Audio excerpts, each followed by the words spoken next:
Hey friends, welcome back to my channel. Today we'll go over ways to save money and find great deals on New York strip steak by buying a loin and trimming and cutting it at home. So typically, if you purchase this USDA prime New York strip from Costco, pre-sliced and pre-trimmed, it costs about $11.49 a pound. By buying the loin, the same cut and grade of meat is sold at $7.49 a pound. The first thing we're going to do is unwrap the loin, dry it thoroughly, and trim excess fat.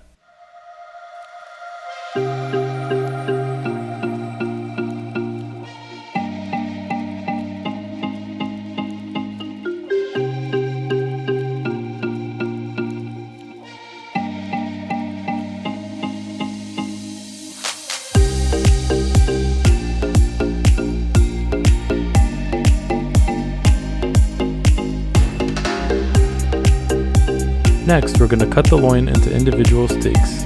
You can cut them down to the size and thickness you prefer. I recommend cutting each steak to 1.5 inches thick, which gives you more precision while cooking and gives you a better chance at consistently cooking your steak to your desired temperature.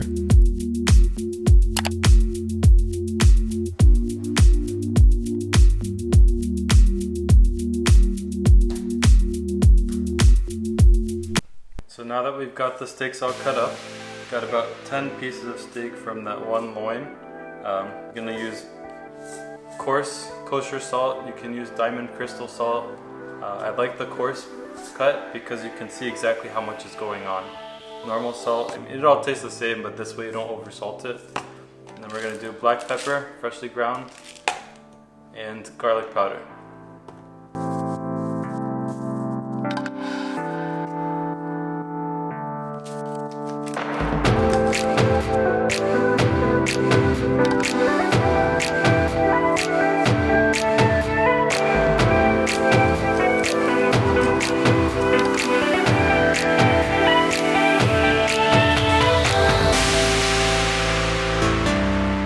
Now let's prepare the steaks that won't be used right away for storage in the freezer.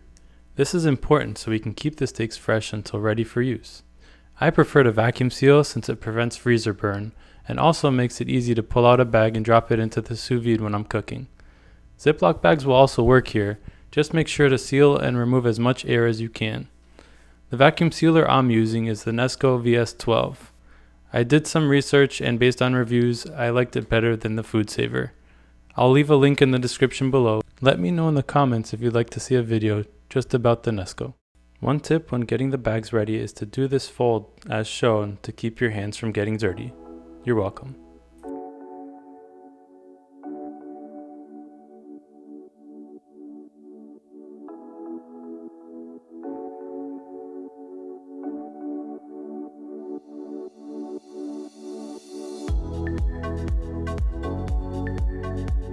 And that's it. With a little extra work by buying a loin and trimming and cutting it down yourself, you can get a great deal on many different cuts of steak. There's also the added benefit of cutting the individual steaks down to the size and thickness you prefer. By cutting each steak to what I recommend about 1.5 inches thick, you get more precision while you cook and you get a better chance of cooking consistently to your desired temperature. Also, a thicker steak allows you to sear without being as worried about overcooking your steak. It also gives more room for an instant read thermometer to check the doneness of your steak. Thanks again for watching my video. If there's anything you didn't like, please like and subscribe. If you liked the video, please like and subscribe. Thank you.